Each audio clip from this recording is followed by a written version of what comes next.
আন্তর্জাতিক জীববৈচিত্র্য দিবস প্রতি বছর 22শে মে পালিত হয়।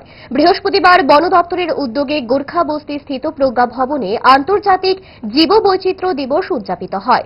অনুষ্ঠানে উপস্থিত ছিলেন রাজ্যের বনমন্ত্রী অনিমেষ দেববর্মা, ডেপুটি মেয়র মনিকা দাস দত্ত সহ বন দপ্তরের বিভিন্ন স্তরের আধিকারিকগণ।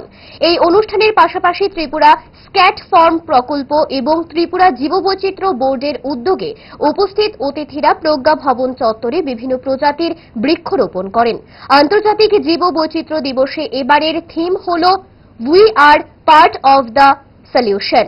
মন্ত্রী অনিমেষ দেববর্মা বলেন, পৃথিবীর প্রতিটি প্রজাতির নিজস্ব গুরুত্ব এবং অবদান রয়েছে, কিন্তু মানুষ যদি প্রকৃতির ব্যাপারে উদাসীন থাকে তবে ভবিষ্যতে আমরা অনেক প্রাকৃতিক সম্পদ এবং সাহচর্য থেকে বঞ্চিত হব।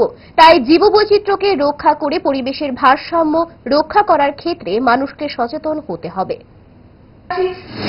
এইভাবে 1 মিনিটের মধ্যে দেওয়া যাবে না, তবে 1 মিনিটে যেটা বলবো, গাছ ছাড়া কিন্তু মানুষ বাঁচতে পারে। বায়োলজিক্যাল ডাইভার্সিটি, এটা হচ্ছে যে বায়োডাইভার্সিটি, গাছপালা, পশু পাখি, মানে আমরা যারা এই জগতের মধ্যে আছি, আমাদের মধ্যে যখন ব্যালেন্সিংটা নষ্ট হয়ে যাবে আমরা কিন্তু বাঁচতে পারবো।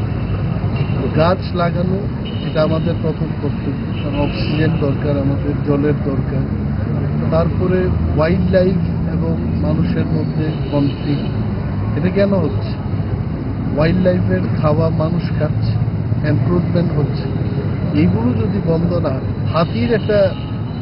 হাতি থাকতে হবে, বাঘেরও থাকার দরকার আছে, মশারও থাকার দরকার আছে, ব্যাঙের থাকা দরকার আছে।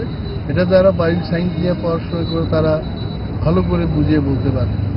তবে এই যে ব্যালেন্সিং, এই ব্যালেন্সিংটা রক্ষা করার জন্য সারা পৃথিবীতে আজকে এই দিনে এটাকে নিয়ে সচেতনতার একটা প্রোগ্রাম আমরা করছি। তো লাভ এটাই যে মানুষ যখন সচেতন হবে সে তখন নিজেকে নিয়োজিত করবে এটা ব্যালেন্সিং করবে, এটাই। স্যার, হাতি প্রসঙ্গ তুললেন আপনি ইচ্ছে করে ডায়েটটা ভুলে রোলটা ফুচকাটা খেতে, কিন্তু মনে রাখতে হবে 5 দশক ধরে গ্যাস, অম্বল ও পেটের সমস্যা একমাত্র সমাধান গ্যাস নল।